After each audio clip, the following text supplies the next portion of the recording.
Hey, welcome. Today we're going to talk about an idea that might just change how you think about everything, especially your money. We're diving into a philosophy that shifts the goal from just making more money to buying back something way, way more valuable, your time. So let's just jump right in with the big question. What if you could actually, literally, buy back your own time? And I don't mean in some kind of sci-fi movie, I mean for real. What would you do with all those extra hours? Or days? Or even years? Who would you spend them with? This is the core idea we're going to unpack together. And this quote, it just nails it. When you get your money sorted, you're able to buy your most valuable asset, your time. You see, the end game here isn't just about having a bigger number in your bank account. It's about using your money as a tool to get to the real prize, the freedom you feel when you truly own your own life. All right, so let's start with our first big idea, figuring out what your most valuable asset really is. Society, tells us it's our house, or our 401k, or our car. But this way of thinking completely challenges that. It says our most precious, non-renewable resource is our time. That's the real currency we should be focused on. Okay, but how do we actually do this, right? How do we go from just talking about it to actually living it? Well, that brings us to our next section, which is all about the how-to, and it all comes down to a practice called living with intention.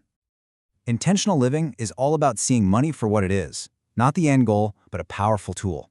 It's a resource you can use strategically to build the life you actually want to live. A life on your own terms, not one that's just dictated by the need to constantly earn more. It means every dollar you spend or invest gets a new question attached to it. Is this buying me more freedom, or is it just buying me more stuff?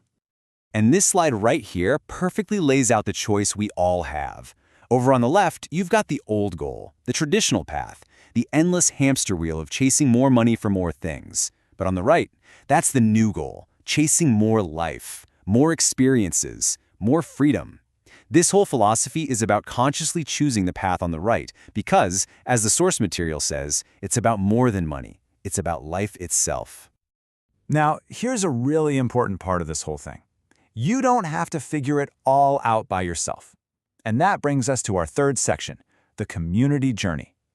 It's built around this amazing metaphor called the freedom ship, a shared voyage with others heading in the same direction. So what is this freedom ship? Well, think of it as an intentional community, a group of people all sailing toward the same thing. But it's crucial to know, it's not some magical island where all your problems disappear. It's all about the journey itself. It's a supportive space where we can learn, figure out the challenges, and move toward that goal of buying our freedom together. The whole spirit of it is captured in this one simple phrase, let's learn together. It's an open invitation. It's all about sharing what you know, asking questions, and realizing that we're all figuring this out as we go. You don't need to have all the answers to climb on board. You just have to be willing to learn with everyone else. So if this whole idea of buying back your time is really hitting home for you, you're probably asking, okay, I'm in. How do I get started? Well, our final section is your personal invitation, a clear, simple guide on how to get on board.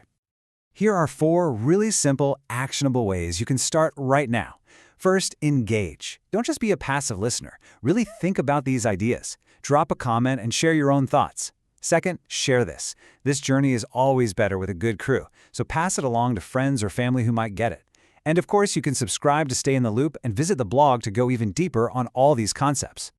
And look, if even those steps feel like a lot right now, just remember this one thing. You don't need a perfect plan to set sail.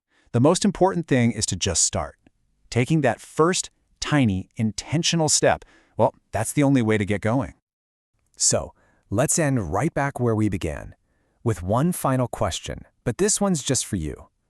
Forget about what anyone else thinks for a second, and just ask yourself, what does my freedom look like?